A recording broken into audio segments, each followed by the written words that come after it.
Alright, let me take you back to where it all began. It was at this party, you know, the kind where you're not really excited to go but end up having the time of your life. That's where I met Alex. Our friends, who were hosting, had been trying to set us up for ages. They said we'd hit it off, and damn, were they right. So there I was, standing with a drink in my hand, feeling kind of out of place in a crowd of strangers, when Alex walked over. He had this easy smile and a way of making you feel like you were the only person in the room. "Hey, I'm Alex. You must be the famous Sarah I've heard so much about," he said, extending his hand with a cheeky grin. I remember laughing, the ice in my drink clinking as I shook his hand. "Famous? I think you've been fed some tall tales." "Nah," he chuckled. "Just that you're supposed to be the life of the party." "Well, let's not let the rumors down," I replied, and from that moment, we just clicked. We talked about everything and nothing, from our favorite movies to the most embarrassing things we'd ever done. It felt like talking to an old friend, someone I could be myself with without any pretense. As the night went on, we found ourselves away from the crowd, sitting on the back porch, sharing stories under the stars. It was one of those conversations that felt like it could go on forever. "You know, my friends thought this would be a good setup, but I think they underestimated how much we'd actually get along," Alex said, looking genuinely surprised. I smirked, taking a sip of my drink. "Yeah, I was ready to bail the minute I got here. Glad I didn't." "That makes two of us," he replied, his eyes locking with mine in a way that made my heart skip a beat. Just then, some drunk guy stumbled out onto the porch, breaking the moment. "Hey, you two gonna make out or what?" he slurred, causing both of us to burst out laughing. "Get lost, man," Alex said, not missing a beat, but the guy just wandered off, leaving us in stitches. The night ended with Alex asking for my number. "So, Sarah, can I text you sometime? Maybe continue this conversation without the drunk party crashers?" I grinned, feeling that flutter in my stomach again. "I'd like that," I said, and gave him my number. Walking home that night, I couldn't stop smiling. I had a feeling that this was the start of something special. Little did I know how right I was, and just how much of a roller coaster was waiting for us down the line. The day Alex and I decided to meet his parents, my stomach was in knots. I knew they were well off, living in a world that seemed miles away from my simple upbringing. Alex tried to ease my worries on the drive over, his hand finding mine as he glanced my way. "They're gonna love you, Sarah. Just be yourself," he reassured, squeezing my hand. "Yeah, if being myself doesn't include being a nervous wreck," I muttered, trying to smile. We pulled up to a house that looked more like something out of a magazine than a place where people actually lived. It was massive, the kind of place with more rooms than you'd know what to do with. As we walked up to the front door, Alex gave me an encouraging nod, and we stepped into the lion's den. His mom, let's call her Elaine, greeted us with a smile that didn't quite reach her eyes. His dad, whom we'll call Richard, was more straightforward, offering a firm handshake that felt more like a test of strength than a greeting. "So, you're the girl Alex has been spending all his time with," Elaine said, leading us into the living room. Her tone was polite, but there was an edge to it that made me brace myself. "Yes, Mrs. Jackson. It's so nice to finally meet you," I said, my voice a bit too high-pitched even to my own ears. "Dinner's ready." "Let's eat," Richard announced, cutting through the awkward pleasantries. Dinner was an exercise in dodging subtly sharp questions and trying to make small talk that felt like pulling teeth. Elaine was particularly skilled at backhanded compliments. "It's so brave of you to pursue a career in web design, especially coming from such a humble background," she said, her eyes scanning me like I was an interesting specimen under a microscope. "Yeah, well, we can't all inherit a business, can we? Gotta work with what we've got," I shot back, a little more defensively than I intended. Alex shot me a look, a mix of admiration and "please let's not start a war at the dinner table." Richard, for the most part, stayed out of the fray, focusing on his food more than the conversation. But when he did chime in, it was with pointed questions about my intentions with Alex. So, Sarah, where do you see yourself in 5 years? Still trying to make it in web design, or have you considered something more stable? I took a deep breath, trying not to let my irritation show. Well, Richard, I'm pretty committed to my goals. Stability is great, but so is following your passion, right? The dinner dragged on, with every course feeling like another round in an invisible boxing match. By the time dessert was served, I was mentally exhausted, running on autopilot. On the drive back, Alex was quiet, a storm brewing in his eyes. I'm sorry about that. They can be a bit intense. I laughed, the tension from dinner finally starting to ebb away. Intense? That's one way to put it. But don't worry, I can handle a little heat. Alex grinned, reaching for my hand again. That's my girl. You know, you really impressed me tonight. Standing your ground like that. Yeah, well, someone's gotta keep your parents on their toes, I joked, feeling the night's stress melt away in the warmth of his smile. Life with Alex was everything I could have hoped for and more. We married surrounded by those who genuinely cared for us, ready to start our new life together. Almost immediately after, we were blessed with the arrival of our son, a bundle of joy who became the center of our world. Yet, despite the happiness our little one brought into our lives, a shadow loomed over our newfound bliss. Alex's parents refused to accept our son as part of the family. They harbored doubts, unfounded and cruel, about the paternity of our child, suggesting he wasn't truly Alex's. One evening, after we'd put our little guy to bed, Alex and I were slumped on the couch, each nursing a cup of tea, when he dropped the bombshell. Sarah, my mom called today, he began, the words heavy. She's insisting on a paternity test. I choked on my tea, coughing as the words sunk in. She what? My voice was a mix of disbelief and anger. Yeah, I know, it's insane. She's out of line, Alex said, running a hand through his hair, looking as frustrated as I felt. Why now? What's her problem with us being happy? I was fuming, the idea of it all so offensive, so invasive. Alex sighed. She's convinced herself that. I don't know, that our son isn't mine. Says it's for the family's peace of mind. Peace of mind? What a load of crap. I snapped, my temper flaring. And what did you say to that? I told her she was being ridiculous, that it's an insult to even suggest it.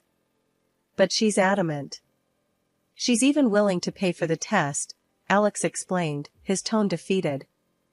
I stood up, pacing the room, my mind racing. And if we say no? Then she threatens to cut ties, disown me, or worse, drag us through some legal battle. She's bluffing, I think. But Sarah, I don't want this hanging over our heads. I stopped pacing, looking at him, the anger simmering down to a painful realization. So, we just do it? Prove her wrong and shove it in her face? Alex nodded. Yeah. We do it, not for them, but for us. To end this nonsense. The day of the test, we were a quiet storm of nerves and silent defiance. The clinic was sterile and impersonal, the process clinical and cold. We gave our samples, our little guy oblivious to the tension, babbling happily in my arms. On the ride home, Alex tried to lighten the mood. Imagine the look on her face when the results come in. Congratulations, it's a grandson. I couldn't help but snort, despite the situation. She'll probably accuse the lab of being in on a conspiracy. We laughed, a brief respite from the weight of it all. The wait for the results was agonizing, each day stretching on. When the envelope finally arrived, we sat together, hand in hand, as Alex tore it open. Reading the results, a mix of relief and vindication washed over us. 99.99% Alex was indeed the father. I grabbed the phone, dialing his mother's number, before I could second-guess myself. Mrs. Jackson, you might want to sit down for this. The test results? Alex is the father. Shocking, right? My voice dripped with sarcasm. There was a pause on the line, a moment of silence that spoke volumes.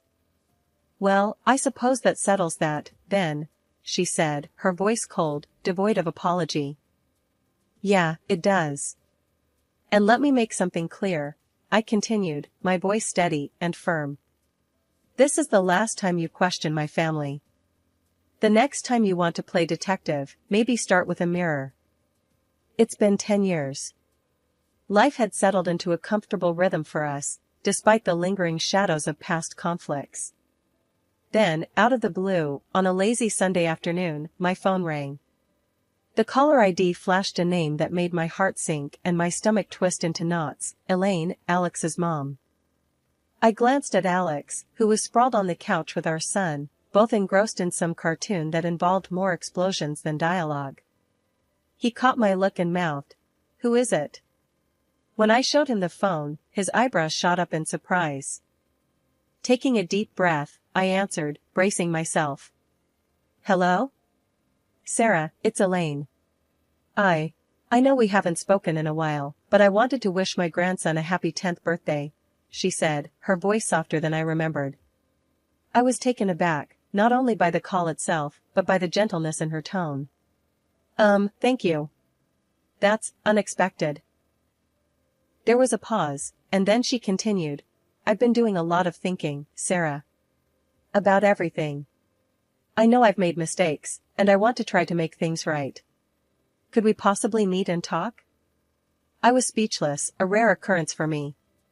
I glanced at Alex again, his face a mixture of curiosity and caution. I'll need to discuss it with Alex. Can I get back to you? Of course, dear. Please do. And tell Alex I said hello. As I ended the call, Alex was immediately by my side, our son looking up at us, sensing the shift in the atmosphere. Was that really my mom? What did she want? Alex asked, his voice tight with concern. She wants to talk, says she wants to make amends. Even wished our boy a happy birthday, I said, still trying to wrap my head around the conversation. Alex rubbed his neck, a sign of his unease. Wow, I didn't see that coming. What do you think? Are we ready to open that door again?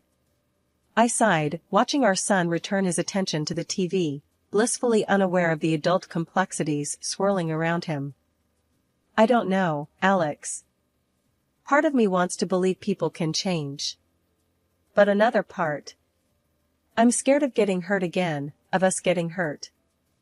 Alex took my hand, giving it a reassuring squeeze. Whatever you decide, I'm with you. We've been through worse, haven't we? If she's genuinely trying to make amends, maybe it's worth hearing her out. For his sake, he said, nodding towards our son. When Elaine, my mother-in-law, showed up at our doorstep the following week, she wasn't empty-handed. She brought with her a high-end gaming console for my son, Jamie. The boy's eyes nearly popped out of his head when he saw it. Whoa, is this for me? He gasped, his excitement palpable. Yes, sweetheart, it's for you, Elaine said, her voice softer than I'd ever heard it. I watched the exchange, my stomach knotted with suspicion. What was she playing at? Later, as we sat in our living room, Elaine dropped the bombshell about her husband, Richard. He's very ill, she said, her usual tough exterior cracking a bit. Stomach cancer. Doctors say he doesn't have long. The news hit hard, even with the strained relationship we had with them. I'm sorry to hear that, Mom, Alex managed, the shock clear in his voice. That's why I want you all to come over next weekend.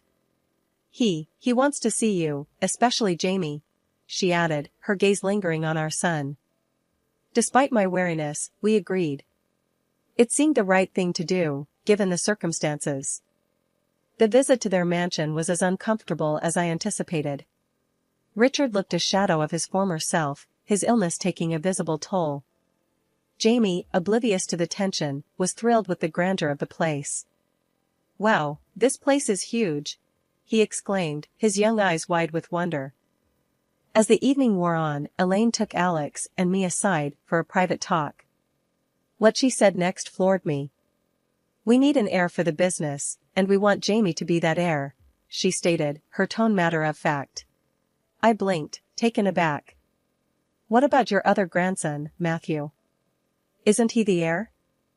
Elaine's lips thinned. "Matthew had an accident. A spinal fracture.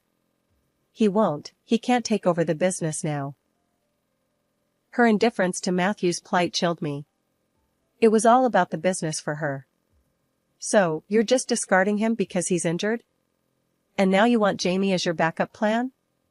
I couldn't keep the bitterness out of my voice. "It's not like that, Sarah. It's about securing our family's future. And Jamie is part of this family," Elaine countered, but her words felt hollow. Alex and I exchanged a look, a silent agreement passing between us. "We'll need to think about this, Mom," he said, his voice steady. "Jamie's future isn't something we're going to rush into." Elaine nodded, though I could tell she wasn't pleased. "Just remember, we're willing to cover all his education expenses. It's an opportunity of a lifetime." The ride back home was quiet, each of us lost in thought. This wasn't just about a business or an inheritance. It was about our son's life, his happiness. And no amount of money could make us compromise on that. After Elaine's bombshell about wanting Jamie to be the heir, Alex and I had a long talk. It was late, the kind of hour that blurs lines and softens shadows, making hard truths a bit easier to speak. "Can you believe this, Alex? She basically wants to trade in Matthew for Jamie because he's hurt. It's like, I don't know, picking players for some sick game," I said, frustration bubbling up. Alex rubbed his face, looking as tired as I felt. "Yeah, it's messed up. Mom's always been about the business, but this? It's cold, even for her. And what she said about Matthew. It's like he doesn't matter to her anymore. How can she be so heartless?" My voice cracked a bit. This wasn't just about offers and inheritance, it was about family, about doing what's right. "We're not doing it, Sarah. We're not letting Jamie get sucked into her twisted world. He's a kid, not a chess piece," Alex said, his voice firm. "Exactly. He should be playing with toys, not getting groomed to take over a business he knows nothing about," I added, feeling a surge of protective anger. The next day, I called Elaine, my stomach in knots, but my resolve firm. "Elaine, we need to talk about your offer," I started, trying to keep my voice steady. "Oh? Have you come to your senses, then?" Her voice was smug, expecting compliance. "No, we haven't come to our senses. We're not letting Jamie be part of this scheme of yours. He's a child, Elaine. And what you're doing to Matthew is unforgivable," I shot back, my anger rising. She scoffed. "You're being short-sighted, Sarah. You don't understand what it means to be part of a legacy. To have power. You're just an uneducated girl playing house." That stung, but I plowed on. "Maybe I don't understand your world, Elaine, but I do know that what you're offering isn't right for Jamie. We want no part of it." Her tone turned icy. "You'll regret this, Sarah. I'll make sure of it." The threat hung in the air, heavy and ominous. After we hung up, I felt a mix of fear and defiance. I didn't have to wait long to see what Elaine's revenge would look like. The very next morning, a knock at the door revealed two social workers, their badges and serious expressions a prelude to trouble. "Mrs. and Mr. Jackson, we've received a complaint alleging that you're mistreating your son. We need to talk to you and conduct a preliminary assessment," one of them explained, her voice neutral, but not unkind. Alex and I exchanged a look of disbelief. "Mistreating Jamie? That's ridiculous. Who would even say something like that?" Alex sputtered, his confusion mirrored in my own heart. The social workers remained professional. "We're not at liberty to disclose the source of the complaint, but please understand, we have to investigate all claims. They asked to see Jamie, to talk to him, and to inspect our home. It was humiliating, invasive, but we complied, knowing we had nothing to hide. Jamie, bless his heart, was confused, but told them how much he loved us, how we played together, and about the new game console Grandma gave him. After their visit, they seemed satisfied that the complaint was baseless but informed us that they would open a case for a standard 60-day review. Once they left, Alex exploded. "My mom has gone too far this time. This is war." I nodded, feeling a mix of dread and determination. Elaine's move was low, even for her. But Alex and I were united, ready to protect Jamie from her manipulations, no matter what it took. A week passed, with an uneasy quiet. Then, as if challenging the peace, the social workers returned, this time with a new claim from Elaine, my mother-in-law. They relayed that there had been a report Jamie was left home alone, a situation we knew never occurred. The accusation was ludicrous, but the implication was severe, and it sent a chill down my spine. After the social workers left, Alex, with a storm brewing in his eyes, called his mother. I could only hear one side of the conversation, but the tension in the room was palpable. "Mom, this has to stop. You're not just crossing lines, you're obliterating them. Why would you say Jamie was left alone?" His voice was a mix of anger and disbelief. The response was a cold laugh that echoed through the speakerphone, sending a shiver down my spine. "Oh, Alex, you really don't know me at all if you think I'll just stand by. Everything will go as I have planned." The following week, our nightmare scenario unfolded. Jamie didn't come home from school. Frantic, we called around, only to discover Elaine had picked him up, claiming she had our permission. My heart stopped. When we finally got Jamie on the phone, his words twisted the knife deeper. "Grandma says I can stay with her. She buys me stuff and lets me do what I want," he said. The realization that Elaine would go to such lengths to manipulate our son, to tear him from us, was a wake-up call. We had tried to handle things calmly, to keep the peace for the sake of family unity, but it was clear that Elaine's motivations were driven by control and spite, not love or concern for Jamie's well-being. With heavy hearts, but a determined resolve, we involved the police, explaining the situation and insisting on our son's return. The legal system, slow but eventually effective, sided with us, recognizing the manipulation and unlawfulness of Elaine's actions. The trial felt like a storm that had raged around us, threatening to pull us under. But when it finally passed, the skies cleared in a way we hadn't expected. Richard's death came as a shock, a somber reminder of how fleeting and fragile life could be. Yet, in his passing, he left behind a message, a final act that would redefine the future of our family. It turned out Richard had made some unexpected decisions regarding his estate. Most of it was left to Alex and me, a gesture that spoke volumes of his silent observations and perhaps his regrets. He also made sure to provide for his eldest grandson's rehabilitation, a sign of love for his grandchild despite everything. Elaine was left with just a small monthly allowance, a decision that, no doubt, came as a shock to her. One evening, Alex and I sat down with Jamie, the glow from his nightlight casting soft shadows across his room. It was time to talk about the future, about the choices, and the legacy his grandparents had left behind. "Jamie, you know how Grandpa Richard left us some money, right?" Alex started, his voice gentle, but serious. "Yeah, Dad. Does that mean I can get more video games?" Jamie's innocent question brought a smile to my face, a brief moment of lightness in the gravity of our conversation. "It means a lot more than that, Bud," I chimed in, ruffling his hair. "It means you have options for your future. For school, for what you want to be when you grow up." Jamie looked between us, his young mind trying to grasp the weight of our words. "But I don't know what I want to be yet." "Is that okay?" "Absolutely," Alex assured him. "The most important thing is that you get to choose, to find what makes you happy. And we'll be here to support you, no matter what." And what about Grandma Elaine? Jamie's question hung in the air, a reminder of the wounds still healing. We'll deal with that as it comes. But for now, let's focus on us, on our family, I said, hoping to ease his concerns. The days that followed were filled with discussions about trusts, scholarships, and savings for Jamie's education. We wanted to ensure that whatever he decided to pursue, the resources would be there to support him.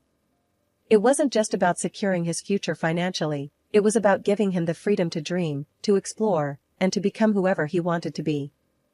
As for Elaine, the relationship remained strained, a bridge partially burned by past actions. Yet, we held out hope that time might bring healing, might soften the sharp edges of conflict and misunderstanding. For Jamie's sake, we remained open to reconciliation, to finding a way forward that could include her, albeit with boundaries firmly in place.